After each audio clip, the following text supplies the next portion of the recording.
This is the 23rd lecture on DSP and our topic for today's and a few more lectures to come will be analog filter design.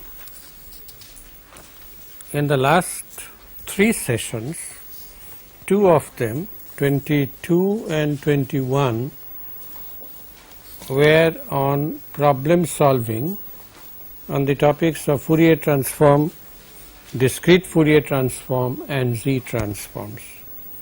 And the previous lecture, lecture 20, was concerned with DSP, digital processing of analog signals. In particular, we examined the sampling theorem very closely and also made some comments about band pass sampling. Band pass sampling requires a minimum sampling frequency equal to twice the bandwidth, not twice the highest frequency, and that makes life comfortable. The motivation for analog filter design are twofold. One is that in digital processing of analog signals, we do require low pass filters at the front end and also at the reception end. At the front end to constrain the bandwidth so that the requirements of the sampling theorem are satisfied, and at the far end to get rid of high frequencies from the digital to analog converter. Okay, that's the first motivation. Second motivation is that our IIR design, one of the most important and useful in practice, IIR filter design is based on analog filter. Is based on analog filter design using a transformation from S plane to Z plane. S to Z, we use a transformation. We first, the procedure is like this. In the first step, we get the specifications of IIR filter. This will be in terms of, you have to convert this into digital normalized frequency specs. You convert them to an analog filter design specs, design the analog filter, and then go back to the Z plane through the S to Z transformation. So, the motivation for analog filter design discussion in a DSP course are twofold. One is we do require analog filters, and second, our DF design, a major part of DF design is based on transformation of analog filters. It also is a fact that a discussion of low pass filters is adequate because any low pass filter can be converted to any other kind of filter. And as far as low pass filters are concerned, we shall concentrate on 2 types, namely Butterworth and Chebyshev.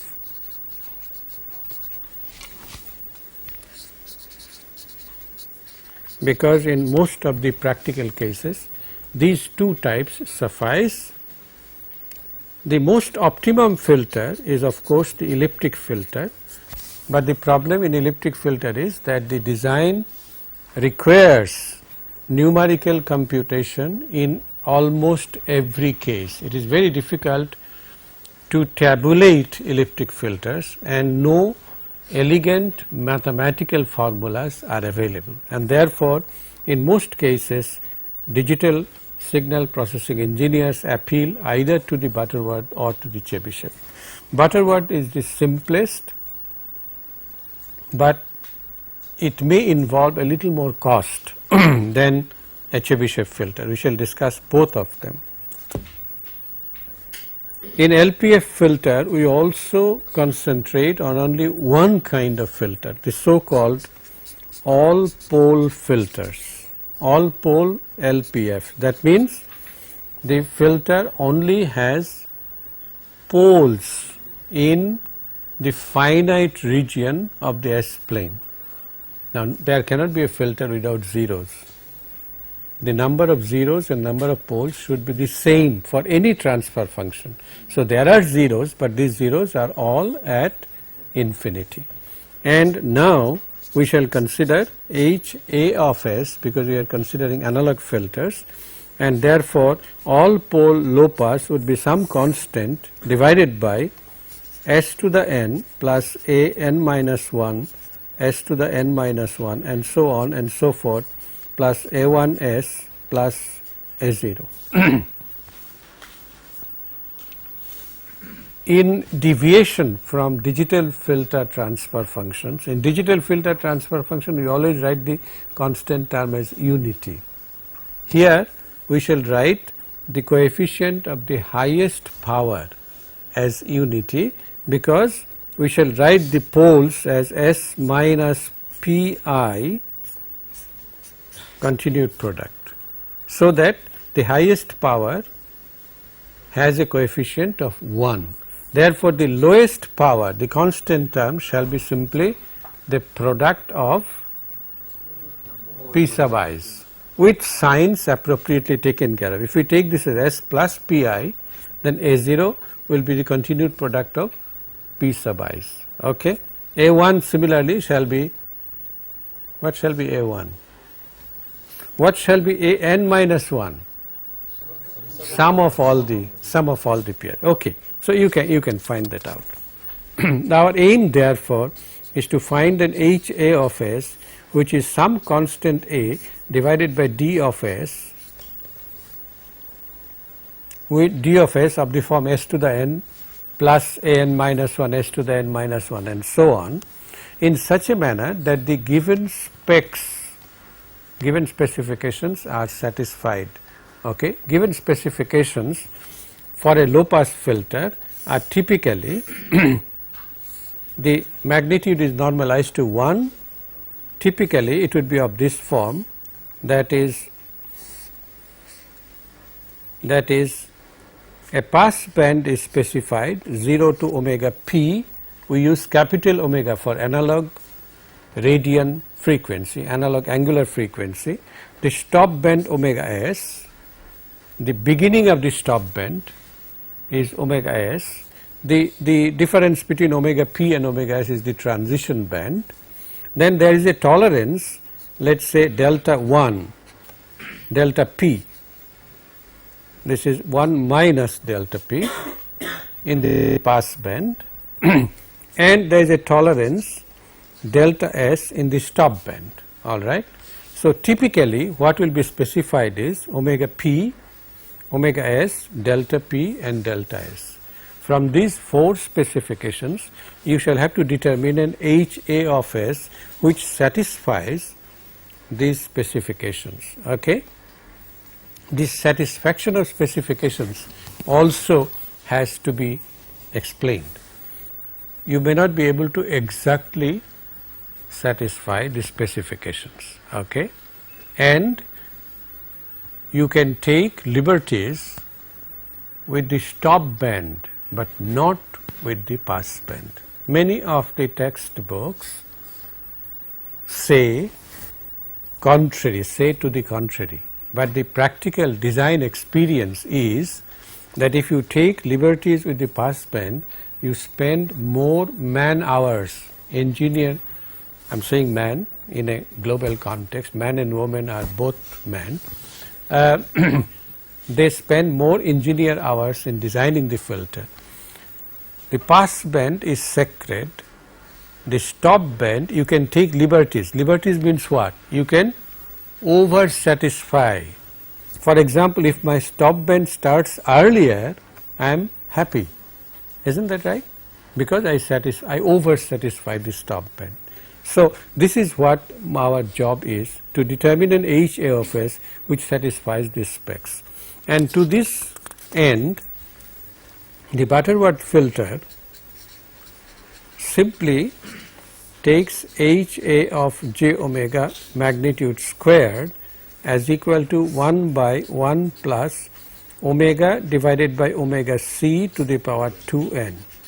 Nth order Butterworth filter has a magnitude squared function equal to this. And you notice that at omega equal to omega c, magnitude HA squared is equal to half irrespective of the order n, and wherever the magnitude squared is half is the frequency at which 3 dB attenuation occurs, and therefore omega c is called the 3 dB bandwidth of the Butterworth filter. Okay. You also notice that the magnitude squared, if we plot it versus omega, it goes down monotonically.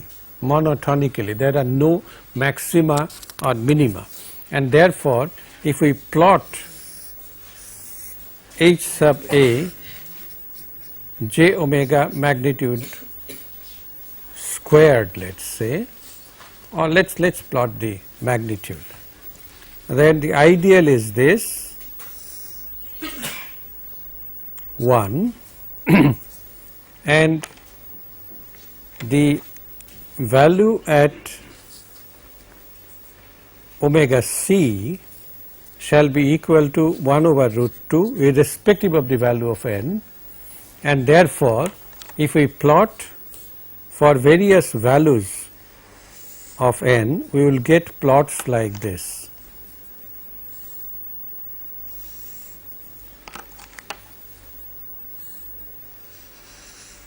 Where capital N is increasing in this direction. That is, as you increase the order of the filter, all of them have the same originating point, omega equal to 0, and the value is 1, all right, and the same end of the pass band. We are calling the pass band as the 3 dB as the 3 dB frequency, omega sub c. So all of them meet at omega c, the value being 1 by root 2, all of them meet at omega equal to 0, and if that occurs, then obviously the error defined as 1 minus magnitude A h a of j omega, that decreases as the order increases, all right. The error, by error we mean error in the pass band as well as the stop band. You see the blue curve has a higher cutoff slope, and therefore its omega s, the edge of the stop band, starts much earlier than the other curve, for example the brown curve. Okay. So what you do is you determine the order n required for meeting the given specifications, all right, and if omega sub c is known, then that's all that you have to determine. If omega c is known, then all you have to do is to find the order that is required to satisfy the given specifications. You should not over satisfy the specs by choosing a higher order. You should choose only the minimum possible order, because if you make a mass manufacture, as most of the industries do, every increase in order requires a few dollars more, and therefore if you make 1 million of them, the company has to incur a lot of loss. The companies usually stick to, industry usually sticks to the minimum possible. How much less can I spend to be able to earn how much more? Okay? So that is what they You also notice that this monotonicity h a of j omega magnitude can be written as 1 plus omega by omega c to the power 2n raised to the power minus half. And if you expand this, then you get 1 minus half omega by omega c to the power 2n plus higher powers. The next will be omega by omega c to the power 4n, all right, squared of this is 1 plus x to the power minus half is 1 minus half x plus 3/8 x squared, and so on and so forth. So higher powers of omega by omega c to the power 2n. And you see that if you differentiate the magnitude with respect to omega and put omega equal to 0, if you differentiate, differentiation of 1 is 0, so you shall get omega 1 by omega c to the power 2n multiplied by omega to the power 2n minus 1, and if you put omega equal to 0, obviously this will be equal to 0. The next differential coefficient shall also be equal to 0, and this will continue up to the ith differential coefficient, where I goes from 1 to how many such differential coefficients shall vanish at the origin? Twice n minus 1. If you differentiate x squared, all right, the first differential coefficient is twice x, second one, yes. So twice n minus 1 differential coefficients shall vanish at the origin. The twice nth differentiation will give you a constant, right, and therefore you cannot think of any other function which will have twice n minus 1 differentiations vanishing at omega equal to 0. If one differential coefficient vanishes for a function at a particular point, we say the function is flat at that point. It has either a maximum or a minimum, and we say that the function is flat at this point. This function, Butterworth function, has a large number of derivatives vanishing at omega equal to 0, and therefore the function is called maximally flat. It cannot be more than this. The order of flatness cannot be more than twice n minus 1. Maximally flat at omega equal to 0. The next question is that of the asymptotic behavior of the Butterworth function. Asymptotic behavior, we know it passes through these 2 points, but how does it behave when omega goes to infinity? Let us see. HA of j omega magnitude is equal to 1 by 1 plus omega by omega c to the power 2n square root of this, if we take the magnitude, and therefore as omega goes to infinity, HA tends to omega by omega c to the power, yes, to the minus n, that is correct. When omega goes to infinity, it goes to omega by omega c to the power 2n, square root of that omega by omega c to the power n. If we take to the numerator, it becomes omega by omega c to the power minus n, and therefore if we take the log of this, that is, we want to express this in decibels, then you get 20 log 10 of HA. As the frequency goes to infinity, this goes to minus 20n log of omega by omega c to the base 10. Agreed? In other words, as omega increases by a factor of 10, the characteristic goes down by 20n. And what is 20n? It is expressed in decibels, and therefore the asymptotic slope is equal to minus 20n decibel. Decibel is written as small d capital B. Why capital B? Because B stands for a proper name and you must respect the name, not small b, okay? Small d capital B per decade. Omega increasing or decreasing by a factor of 10 means a decade, which is approximately equal to minus 6n decibel per octave.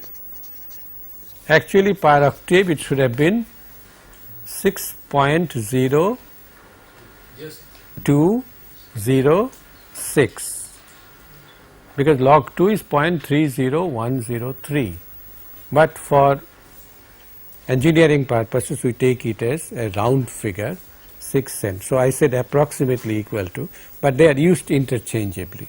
It does not make much of a difference. Okay, 6 n dB per octave. Octave is doubling or halving the frequency. Okay. So this makes it clear that if we know the asymptotic slope, if you are required to design a Butterworth filter with 18 dB per octave asymptotic slope, then you know you require a third order filter, alright. But this is not what the specification, this is not the way to specify a Butterworth filter. As I said, specifications will always be in the form of delta P, delta S, omega P and omega S. This is how in practice a filter, a required filter is specified. So we shall come back to this.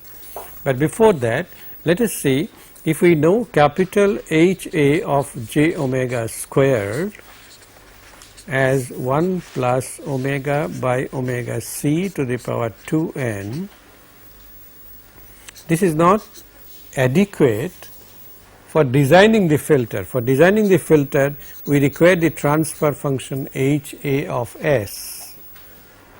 In the S plane, we require the transfer function, and the process of analytic continuation says that HA of S, HA of minus S should be equal to 1 plus, you just replace omega by S by j, and therefore omega squared by minus S squared by omega c squared to the power n. Alright. It is obvious that I can go from here to here by putting S equal to j omega, the result is okay.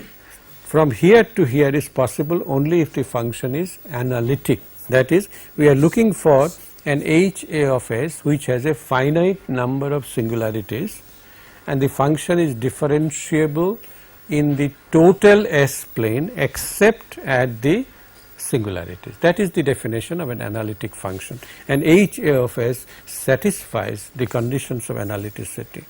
And therefore, what we require now is to find, you see there are two demanding transfer functions, one is HA of S, one is HA of minus S, and therefore we must find all the factors of this and assign half of them to HA of S and the other half to HA of minus S. The factors that we assign to HA of S must be such that their zeros are in the left half of the S plane. Left half. In the Z plane they were inside the unit circle, in the S plane they must be in the left half for HA of S to become a stable transfer function, and therefore we must find all the roots and then make assignments. Well, the poles obviously satisfy minus S squared divided by omega c squared to the power n is equal to minus 1, right. At the poles the denominator should be equal to 0, and minus 1 you can write as e to the power j 2k minus 1 pi in general. Okay, e to the j pi is equal to minus 1, you can write it in this form, e to the j 2k minus 1 pi, and if I take n out from here, n out, then I can take pi by n. What will be the values of k? K will go from 1 to n, 1 to n, because now in this form we are finding the values of S squared, and the total function shall have twice n number of roots. If I find for S squared, it would be n number of roots. So, k goes from 1 to n, not n minus 1. I am not starting from k equal to 0, I am starting from k equal to 1. Okay. So, my let me write it down minus s squared. Well, I can write this as s squared equal to minus omega c squared e to the power j 2k minus 1 pi divided by n. And if I take the square root of this, then s would be equal to plus minus j omega c minus 1 square root is plus minus j omega c e to the power j 2k minus 1 pi divided by twice n, okay, where k goes from 1 to yes n, because plus takes care of n roots, minus takes care of the other n roots. And it is now very easy to show that the plus sign corresponds to left half plane poles. Let us see how. The plus sign, we will call this as sk. Okay. The kth root is given by this. Now, if I take the plus sign, let us see what we get. Sk plus sign. Sk is j omega c. I can write this as cosine of 2k minus 1 pi divided by 2n plus j sine of 2k minus 1 pi divided by 2n. And if I multiply by j, then I get omega c minus sine of 2k minus 1 pi divided by 2n plus j cosine of 2k minus 1 pi divided by 2n. All right. Now, obviously, one observation that can be made from here itself is that all poles are on a circle of radius omega c, because the magnitude of sk is equal to omega c. All right. Second, you look at the real part with the positive sign. The real part is at minus omega c sine of 2k minus 1 pi by 2n, and k goes from 1 to n. So, if k goes from 1 to n, we start from pi by 2n and end up in 2n minus 1 pi divided by 2n, that is less than pi by an angle pi by 2n. So, we remain in the upper semicircle, first and the second quadrants, and in the first and second quadrants sign is positive. Therefore, the real part of sk with k equal to 1 to n is always negative, which means that these are the poles in the left half plane. So, these are the poles in the left half plane, and these are our required poles. Okay.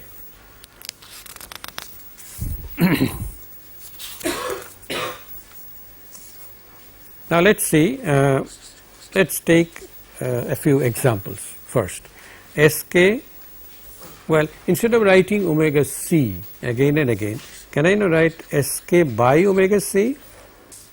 Then I shall have minus sine 2k minus 1 pi divided by 2n plus j cosine of 2k minus 1 pi divided by 2n, k equal to 1 to n. Suppose I have the first order n equal to 1, then this is sine of n equal to 1 and k can only be 1. Then sine is 1, sine of pi by 2, and cosine of pi by 2 is 0, and therefore the root must be at minus omega c, and therefore h a of s, the transfer function, is simply s plus omega c. Not quite, not quite. The numerator shall be omega c. You remember, for the transfer function the magnitude is 1 at omega normalized to 1. In order to make it 1, we make it omega c, or we can write as 1 by s by omega c plus 1. Agreed? Take n equal to 2, then my sk s1 divided by omega c shall be equal to minus sine, put k equal to 1, pi by 4, right? 2 times 2 is 4, k equal to 1, so 2 minus 1 is 1, pi by 4, minus 1 over root 2 plus j, cosine of pi by 4 is also 1 over root 2, so we get 1 over root 2, and if I know a pole is complex, its conjugate must be there, and we are only talking about second order transfer function, so everything is found, minus half plus minus this, and therefore h a of s shall be equal to s plus, let us write s by omega c, plus 1 by root 2 plus j 1 by root 2 multiplied by s by omega c plus 1 by root 2 minus j by root 2. Agreed? We have written the transfer function in terms of s by omega c, otherwise we will have to multiply this by omega c, okay, and the numerator we shall have to use omega c squared, and if you multiply this out, what you will get is omega c squared s squared plus root 2 omega c s plus 1, not 1, omega c squared. So the second order Butterworth polynomial, the denominator of h a of s is called a Butterworth polynomial. Second order Butterworth polynomial is s squared plus root 2s plus 1 if omega c is 1, normalized to 1. Okay. Now, if we go to the third order,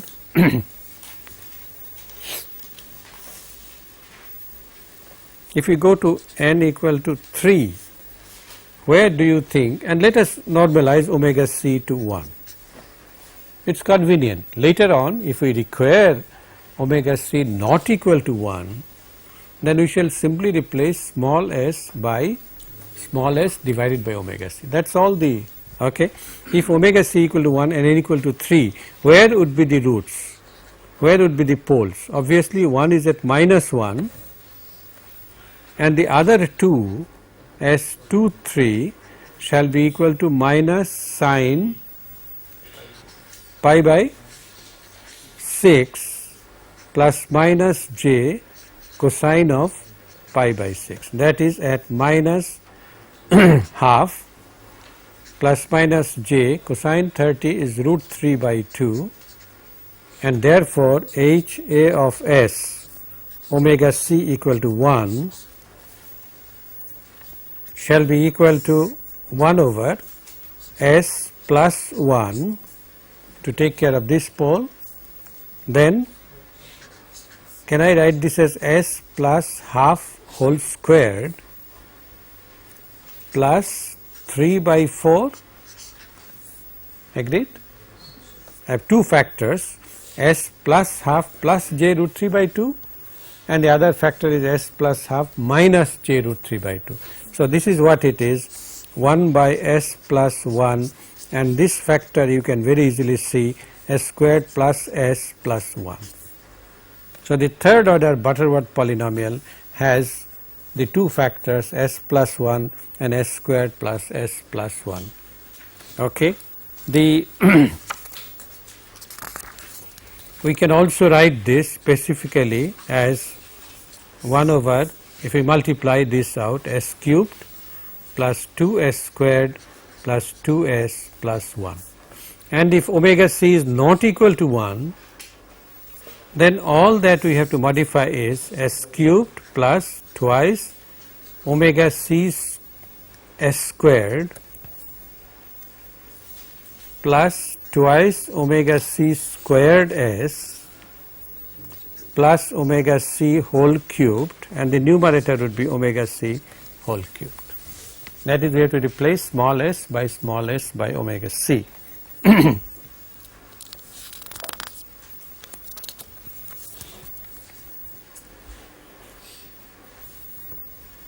Now, this should convince you that if the order of the Butterworth filter is odd, then there must be a real pole at s equal to minus omega c. All other poles are complex. Just one real pole, all other poles are complex. On the other hand, if capital N is even, then all poles are complex conjugates. There are no real poles. Okay? In case the poles are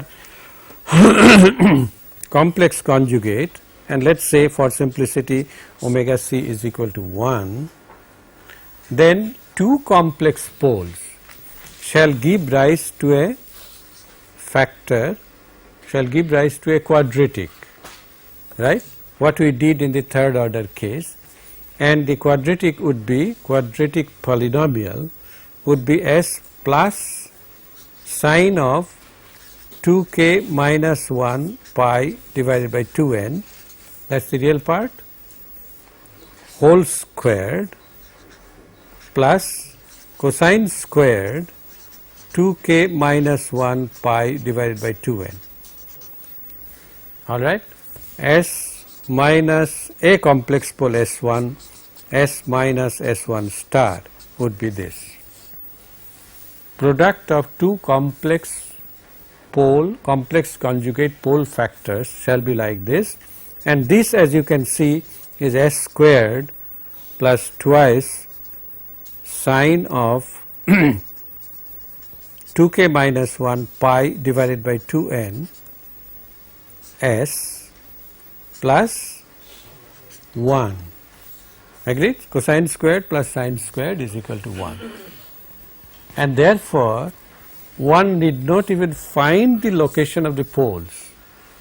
One may write, if one knows the order and omega c, one may write the transfer function directly. All that you have to compute is these factors, twice sine 2k minus 1 pi by 2n. Let us give a name to this, s squared plus bk s plus 1, where bk, the constant bk, is equal to twice sine 2k minus 1 pi divided by 2n. We must not lose sight of omega c, because omega c in all practical cases would not be 1 radian per second, it will be something else. It may be 500 pi radians or 1000 pi radians, depending on your cutoff frequency, 3 dB frequency. So, in general, therefore, h a of s would be of the form continued product of s squared plus bk. If omega c is not equal to 1, then bk shall be multiplied by omega c, bk omega c s plus omega c squared. K shall go from 1 to, if capital N is even, then k shall go from 1 to, pardon me, n by 2. Capital N is even, not n minus 1, n by 2, right? There should be capital N number of complex poles, and complex poles occur in conjugate pairs. One conjugate pair is taken care of by this factor. So, there are only capital N by 2 conjugate pairs. So, this is a continued product from k equal to 1 to n by 2, and the numerator shall be omega c to the power how much? N. Omega c to the power n. Alright. On the other hand, if n is odd, then it shall be s plus omega c there must be a pole at omega c, one real pole, and then continued product, the same factor s squared plus bk omega cs plus omega c squared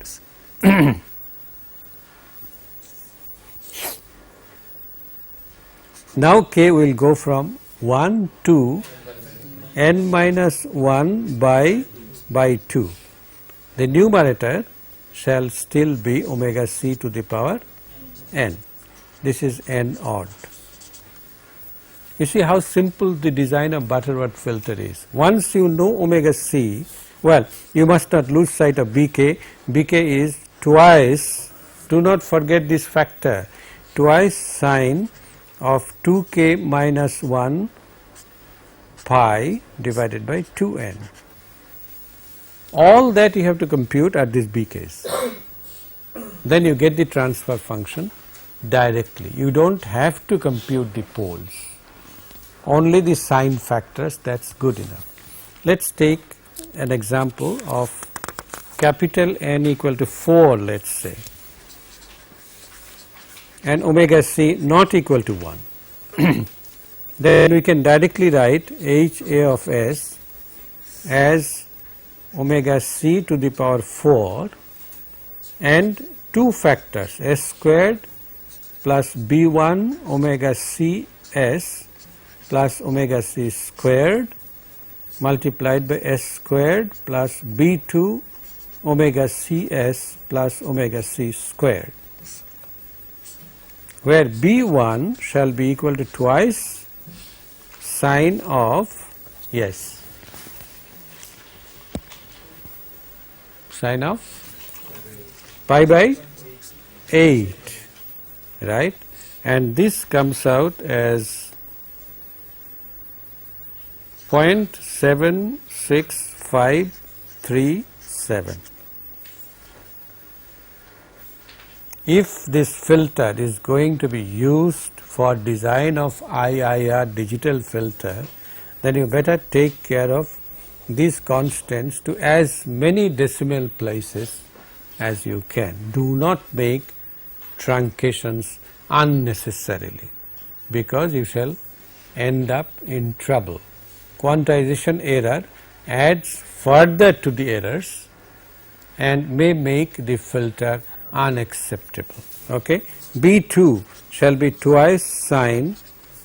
You do not have to go back to 2k minus 1. If it is pi, the next increment would be by 2 pi, so 3 pi by 8.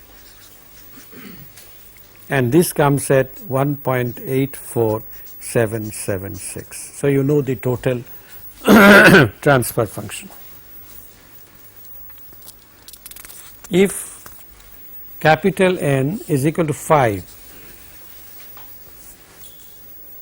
okay, and omega c is equal to 1, then you can write the transfer function directly as 1 divided by s plus 1 s squared plus b1 s plus 1 s squared plus b2s plus 1. I am going back and forth between omega c and 1 to familiarize you with the actual procedure. Now b1 is equal to twice sine, now pi by 10. Once you get some experience with this, you can even forget 2k minus 1 pi by 2n, okay, pi by 10, and this is equal to 0.61803, and b2 is twice sine, once again 3 pi by 10, and this comes at 1.17557.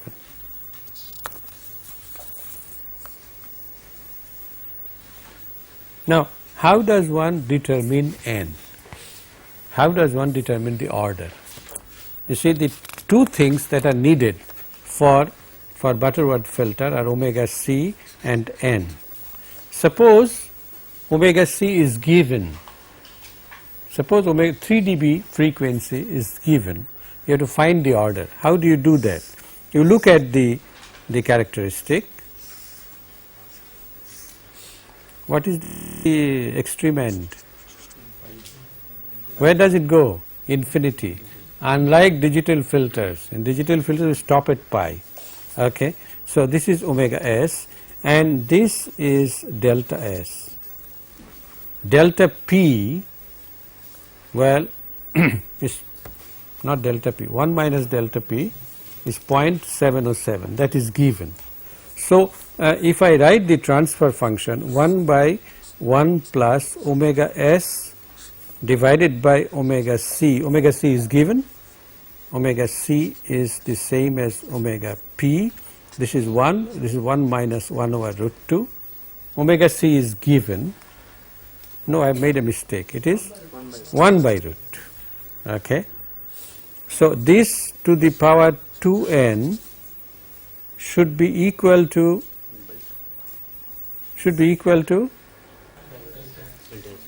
delta s squared. Don't make a mistake. This is magnitude squared and this is magnitude. Well, that this is magnitude is obvious because I have written 1 by root 2, otherwise I would have written half. Don't make a mistake. These are the usual places where one makes a mistake. And therefore, I get omega s divided by omega c to the power 2n is equal to delta s to the power minus 2 minus 1. Agreed? If I take the reciprocal. So capital N would be equal, if I take log of both sides, capital N would be half log 10 of 1 by delta s squared minus 1 divided by log 10 of omega s divided by omega c. Agreed? Okay. I have omitted one algebraic step. Take log of both sides, twice n log of this and then log of this. Okay. Now there is no guarantee that this quantity on the right shall be an integer, whereas capital N we require an integer, right, and therefore you shall choose an integer which is higher than this but closest to this. If this comes out as 6.7, then you have to use 7. Do not go for 8 because that unnecessarily increases the cost of the filter. Okay. And when you choose capital N greater than this, so let me make it clear, capital N to be chosen is greater than or equal to this. If capital N is greater than this, then obviously the actual omega s that you shall realize will be somewhere here. In other words, the stop band is pushed to the left, and what you wanted, the attenuation at omega s, now shall be less than delta s, which is a welcome feature, but you must not play with the stop band. Stop band is sacred, cannot be touched. Okay. Now this is a fortunate situation where omega c pass band is sacred. Okay. Pass band is sacred, you must not touch the pass band. All you can do is to play with the stop band. Now this is a situation where omega c was specified. In general, omega c shall not be specified. What shall be specified is 1 delta p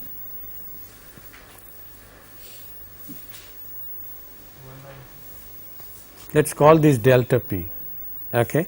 This is omega p, delta p is not the tolerance in the pass band.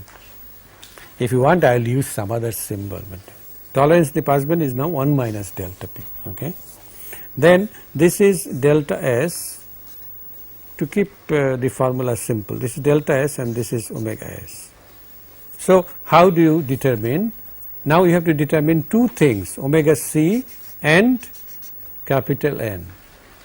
This is arbitrary. The tolerance can be 1 dB, for example. If it is 3 dB, then you know delta p is 0.707 and omega p is the same as omega s, omega c. But if this is the general specification, then you write the two conditions, that is 1 plus omega by omega c to the power 2n omega p, this is equal to delta p squared, right, and 1 by 1 plus omega s divided by omega c to the power 2n is equal to delta s squared. All right, clear? Now, therefore, omega s divided by omega c to the power 2n, if I take the reciprocal of this, and subtract 1 from it, then I shall get delta s minus 2 minus 1. In a similar manner, omega p by omega c to the power 2n shall be delta p to the minus 2 minus 1. And now we take the ratio, that is omega s divided by omega p to the power 2n is equal to delta s to the minus 2 minus 1 divided by delta p to the minus 2 minus 1, and therefore capital N shall be half log 10 of delta s to the minus 2 minus 1 delta p to the minus 2 minus 1 divided by log 10 of omega s divided by omega p. This is the general formula for determining the order of the Butterworth filter, and in order to emphasize that capital N may or may not be an integer, this right hand side may or may not be an integer, n should be greater than equal to this. Okay? So, once you obtain capital N, the next step is to obtain omega c, and there are two equations which compete with each other. These are the two equations for determining omega c. Which one should we use? The first one, because the passband is sacred. I must satisfy the passband tolerance exactly. I can over satisfy the stop band tolerance.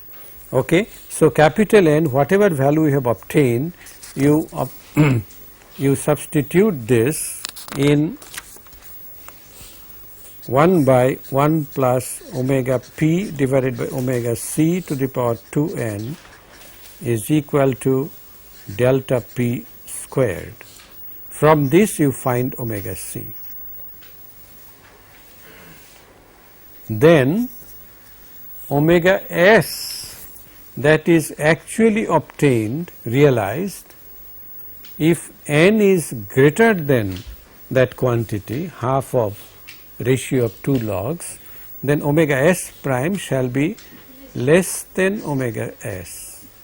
In other words, you are bringing the stop band in the transition band, and that is a welcome feature. Where you required 40 decibels, if you get 60 attenuation, you are happy. Now that brings in the question, delta p and delta s are usually specified in decibels. If they are specified in decibels, then you have to convert them into ratio. Suppose delta p corresponds to AP decibels and delta s corresponds to AS in decibel. Then 20 log 10 delta p is equal to minus AP, that is correct. Minus AP, because 1 corresponds to 0 decibel, anything below that must be negative. okay, and therefore delta P is equal to 10 to the power minus AP by 20. In a similar manner, delta S equal to 10 to the power minus AS by 20. So, you shall have to convert the decibel specifications into ratio, that is pure numbers, and then find out capital N.